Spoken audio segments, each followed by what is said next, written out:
নমস্কার। তো চলুন, সবাইকে ওয়েলকাম।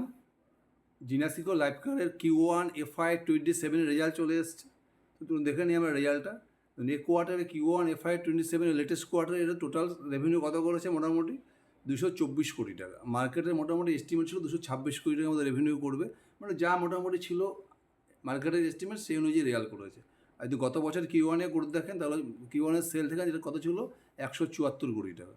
মানে মোটামুটি ইয়ার অন ইয়ার যদি দেখেন 28% গ্রোথ।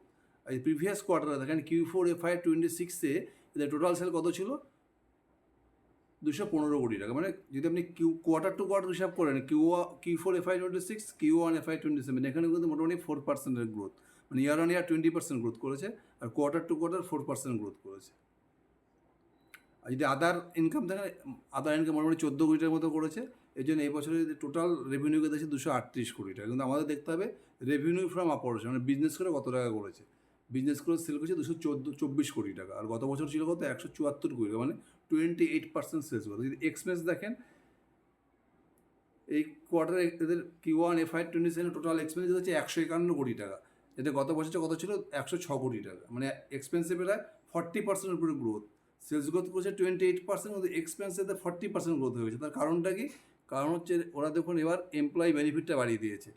গত বছর ছিল কত 29 কোটি টাকা, এবছর কত 44 কোটি টাকা। আর প্লাস আদার্স এক্সপেন্স যদি দেখেন তাহলে দেখবেন এবছর এই কোয়ার্টারে কত হচ্ছে 62 কোটি টাকা, যেটা গত বছর ছিল মোটামুটি 47 কোটি টাকা। এই দুটো এক্সপেন্স খুব বেড়ে গেছে। এমপ্লয়ি কস্ট মানে এমপ্লয়ি বেনিফিট বেশি দিচ্ছে, আর আদার এক্সপেন্স, এর জন্য কিন্তু এদের কী হয়েছে মোটামুটি 40%-এর মতো এক্সপেন্স বেড়েছে। আর সেলস কত কত বেড়েছে 28%।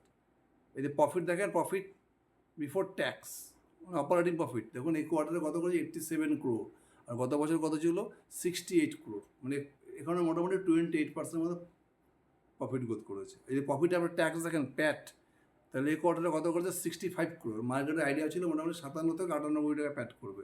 আর গত বছর Q1 প্যাট ছিল কত 51 ক্রোর। এখানে কিন্তু মোটামুটি 28 থেকে 29% প্রফিট। মানে এই কোম্পানির কিন্তু রেজাল্ট যা মার্কেটের এস্টিমেট ছিল প্রফিট ওয়াইজ তার থেকে বেটার করেছে।